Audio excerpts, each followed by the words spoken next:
ici nous sommes dans une boutique, d'abord on vient étaler à la devanture, mais on vient chaque mois pour nous prendre de l'argent pour occupation de domaine public.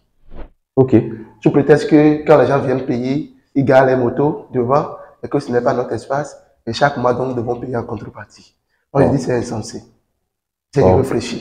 Parce que nous n'exploitons pas la devanture et à chaque fin du mois, tu payes de l'argent pour ça.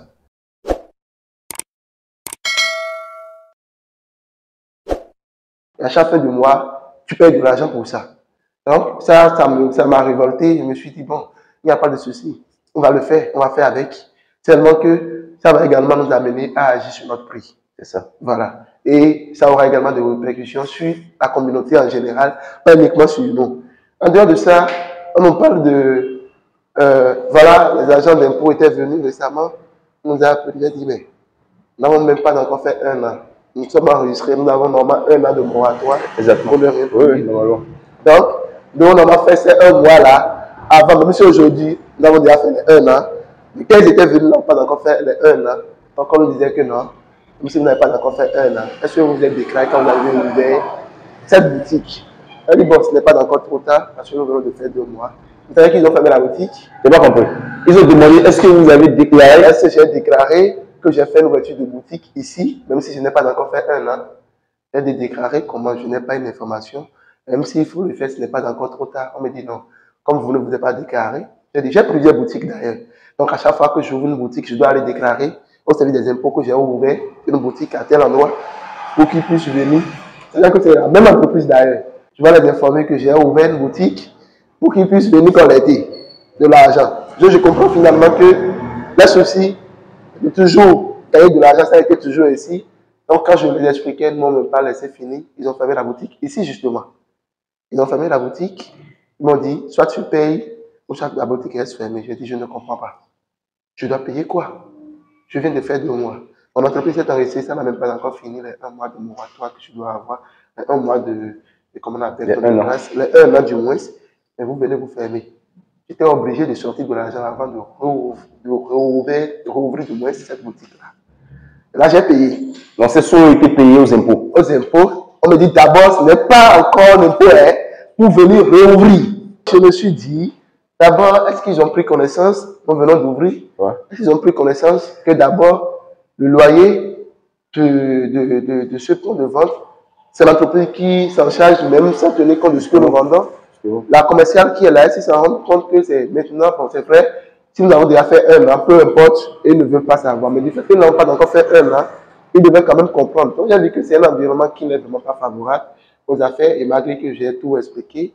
Et encore là, il y a encore un petit souci là. Il faut avouer que l'entreprise est probablement active dans tout ce qui est œuvre sociale dans la commune d'Adiara ici. Okay. Nous formons gratuitement les jeunes enfants désirant se faire former, désirant faire carrière dans l'agriculture. Nous avons des projets au profit de ces jeunes handicapés ou bon, peu importe qu'ils se soient handicapés ou pas. Et normalement, cela suffisait en réalité parce que c'est déjà une contribution. Aujourd'hui, dans une année, nous organisons pas moins de 5 à 6 projets qui est financé par l'entreprise elle-même. Et une entreprise privée, non une entreprise sociale. Et pas une organisation. Et pas une ONG. Et à cela s'ajoute, on nous met de la pression. Moi, j'ai dit, au fil du temps, je vais arrêter toutes ces activités, toutes les œuvres sociales, et je vais continuer par les payer les impôts, il n'y a pas de souci. On verra qui tu as perdant. Donc, c'est tout ça. Ça énerve, ça agace, ou bon, on essaie quand même de s'arranger, mais moi, je me suis dit, cet environnement n'est pas vraiment favorable. Ce n'est pas vraiment favorable. Pour un jeune, moi, j'ai déjà passé beaucoup d'années, ça ne me dérange pas, mais ça m'énerve, mais je me suis dit, ce n'est pas ça qui va m'empêcher de continuer. Mais si ça va continuer, je préfère aller faire d'autres de mes perspectives à un autre pays et continuer mes activités là-bas. Parce que de l'autre côté, Côte d'Ivoire, Guinée, les Britanniques ne sont pas traités tels que nous sommes traités ici. Nous sommes minimisés, nous ne sommes même pas considérés ici. Et que c'est ceux qui sont dans les bureaux qui gagnent plus que nous. Et quand on parle de l'agriculture aujourd'hui, ceux qui gagnent beaucoup plus, c'est ceux qui parlent de l'agriculture. Oui. Ce ne sont pas ceux qui pratiquent l'agriculture. Quand il y a des subventions, les projets, d'abord, les bureaux, les bureaucrates d'abord prennent environ plus de 60% de ces subventions pour les frais de mission, des frais exorbitants et que ce n'est qu'une petite partie qui arrive au niveau du producteur. Et là, on attend un bon résultat de l'agriculture. Ce serait vraiment compliqué. Nous sommes là quand même pour faire de notre mieux. Je pense que ça va changer. Et ça va changer. On espère bien que cela change. Et pas peut-être l'intervention de notre président qui est en train de faire de son mieux. Même il le fait, mais il y a encore toujours des trucs à corriger. Mais c'est déjà un premier pas. C'est déjà un premier pas. Donc, voilà un peu ce que je peux dire. D'accord. Aujourd'hui, avec tout ce que vous avez dit, parce que beaucoup de personnes risquent de se décourager, hein, c'est sérieux. Pas du tout pas. À l'endroit de tous ces jeunes qui ont envie quand même de se lancer aujourd'hui, et qui ont envie même de formaliser leur entreprise avant même d'aller poser les pierres, quel conseil avez-vous à leur donner? Bon, d'abord, pour les jeunes qui veulent se lancer, je leur donnerai juste 3 conseils. Allez-y. Le premier conseil, c'est juste, s'ils n'ont pas de la passion pour l'agriculture, ils ne même pas oser. Il faut avoir de la passion. Parce que la passion, c'est ce qui vous amène à travailler, même sans tenir compte de l'argent. Justement. Vous travaillez sans vous en rendre pas compte même que vous travaillez. Et c'est ça, il s'agit en agriculture. La deuxième chose, il ne faut pas y aller, d'accord, dans l'objectif, dans le premier objectif, de se faire de l'argent. Non, vous allez taper pour tout. Ça peut arriver, mais ce n'est pas une évidence. Ce n'est pas en réalité à 100% sûr. À 100% sûr. Vous pouvez tomber durant 3 ans même. Il n'y a pas de souci. Ouais. Mais quand on dit que vous allez tomber durant 3 ans, ce n'est pas que vous n'allez pas rien gagner. Mais quand vous allez calculer, vous verrez que durant ces 3 ans, vous allez probablement rouler à perte. Mais l'autre chose, vous n'allez pas perdu, mais vous allez gagner beaucoup plus en expérience. C'est ça. Parce que vous ne serez plus au même niveau que ceux qui n'ont jamais osé, ceux qui n'ont jamais tenté. Donc, la première réflexe, que ça ne soit pas pour l'argent. La deuxième chose, la troisième, et le troisième conseil du moins, c'est d'être vraiment persévérant, courageux et avoir un mental d'acier.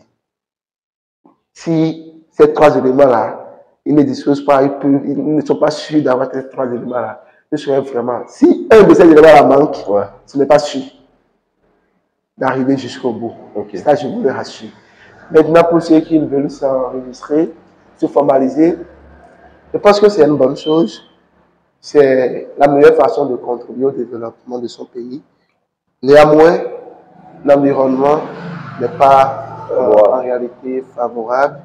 Et chez eux, c'est juste, on veut de l'argent sans tenir compte des réalités dans lesquelles l'entreprise, les réalités auxquelles l'entreprise se fait face.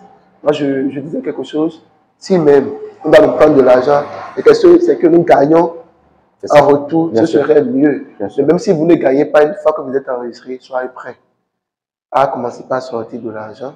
Il ne veut pas savoir, en réalité, si vous avez commencé par gagner ou pas, il y a toujours un minimum à payer quand vous finissez vos 1 an de grâce, de moratoire qu'on va vous accorder.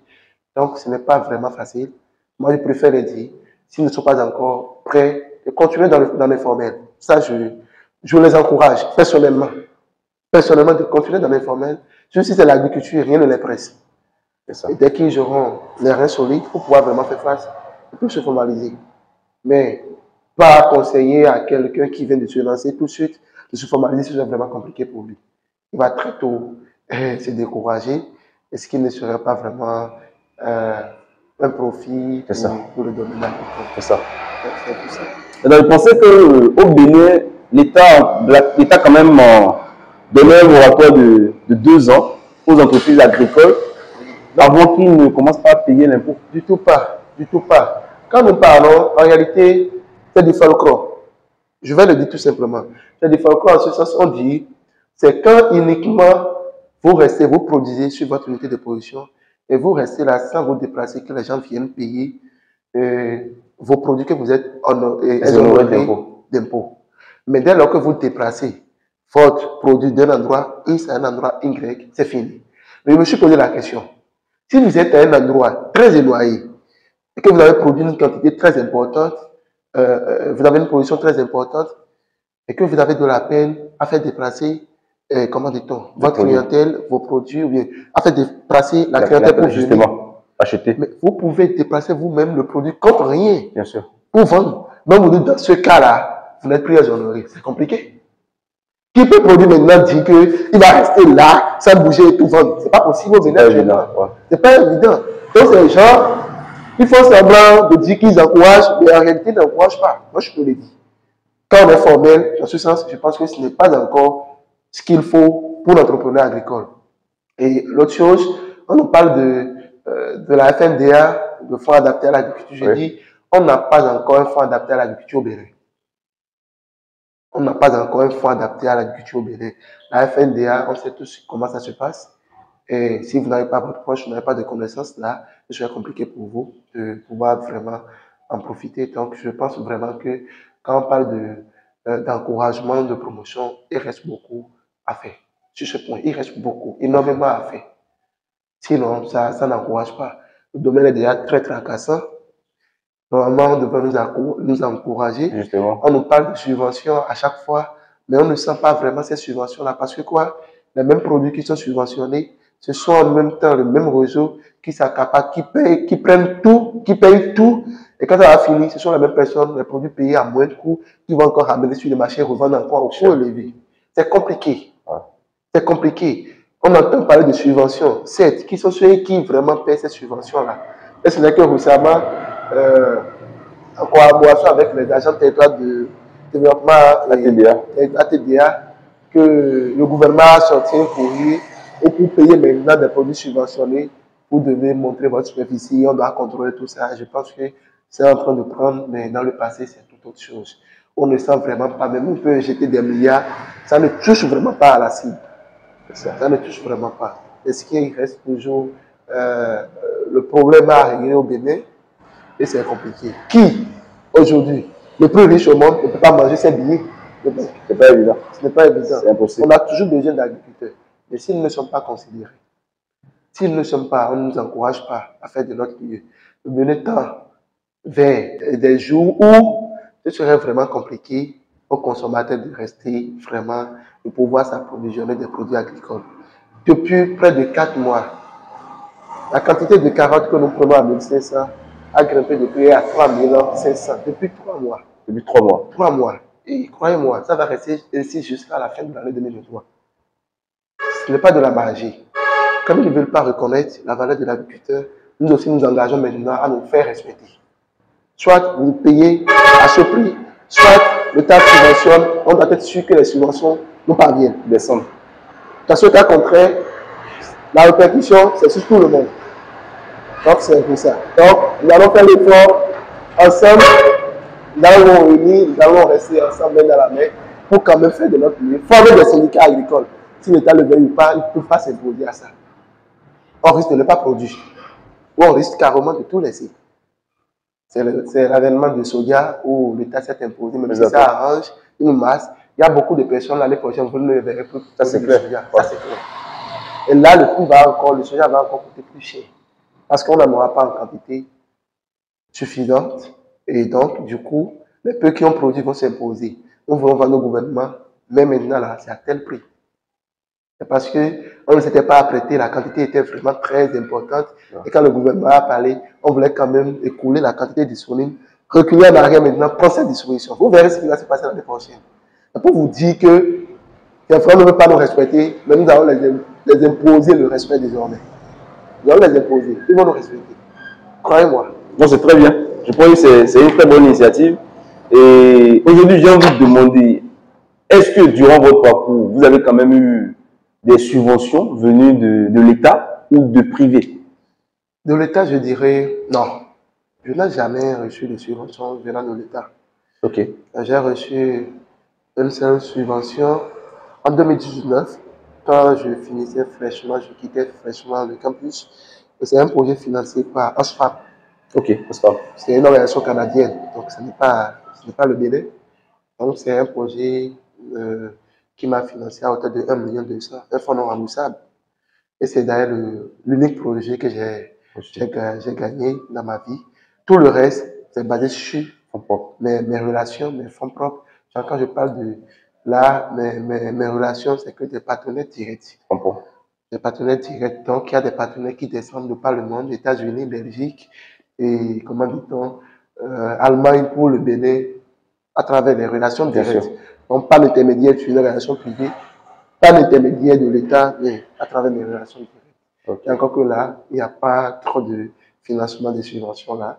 C'est juste de mettre en relation, voir ce qui se fait et dans quelle mesure ils vont financer les jours à venir. C'est intéressant. En parlant de subventions de financement, je n'ai que reçu une seule fois, mais c'est de l'Oxfam, ce n'est pas du Bénin. Eh bien, je pense que les subventions viendront. Le travail est en train d'être remarqué sur le terrain. Je pense quand même que ça viendra. Ça viendra. On essaye. Dites-nous, et en termes de collaborateurs, je dis que vous en avez suffisamment. Oui. Et comment vous faites pour faire le choix de vos collaborateurs? Parce que ça, c'est une question qui m'intéresse beaucoup. Le choix de collaborateurs aujourd'hui est très compliqué. C'est bon d'avoir une idée, mais si vous ne vous associez pas avec de bonnes personnes, ce serait vraiment compliqué pour vous. Vous allez tomber. En même temps, vous devez vous associer avec des gens qui partagent la même vision que vous. Et c'est vraiment compliqué d'avoir des gens aujourd'hui qui partagent la même vision que vous. Parce que pour eux, c'est de l'argent. Par exemple, je travaille avec des collaborateurs qui, si je ne suis pas disponible, je peux les envoyer sur le terrain. Et pour la plupart des temps, la plupart des fois, je les ai envoyés, les clients ne sont pas satisfaits. Parce que quoi? Si vous n'êtes pas là avec eux et que le travail est bâclé, il faut être obligatoirement avec eux. Je pense que ce serait vraiment compliqué parce qu'on n'a pas que ça à faire. On a beaucoup d'autres choses. Et s'il faut chaque fois rester contrôlé avant que les choses aillent comme il le faut, je pense que vraiment on ne pourra pas évoluer. Donc, c'est vraiment compliqué pour nous. Ce qui fait qu'on change chaque fois l'équipe. On change chaque fois l'équipe. C'est difficile de travailler avec les mêmes personnes sur une longue période. Mais au même moment, il y a des gens qui nous sont restés fidèles du début jusqu'à aujourd'hui et que nous travaillons toujours avec eux. On peut parler de Pinet GSA. Ok, Quand on parle de l'Orient Bénin, c'est en réalité la référence. Pépinet GSA. Pépinet GSA au niveau national, c'est un collaborateur qui est resté toujours fidèle. En parlant de JMP, Jardin du médiateur pépinier, qui est amené Dionou, qui est également resté fidèle. Donc nous avons Maouillon Production, qui est également resté fidèle. Donc il y a de ces quelques collaborateurs qui sont restés fidèles. Mais il y en a d'autres, beaucoup d'autres, qui quand même on était obligés de les balayer pour vraiment continuer. Ça ne cadre pas. Ça ne cadre vraiment pas. Ok, merci bien. On va pas faire trop long pour durer notre vidéo. En tout cas, beaucoup de courage à vous. Merci beaucoup. Et ce fut un plaisir. Plaisir, merci beaucoup. Merci.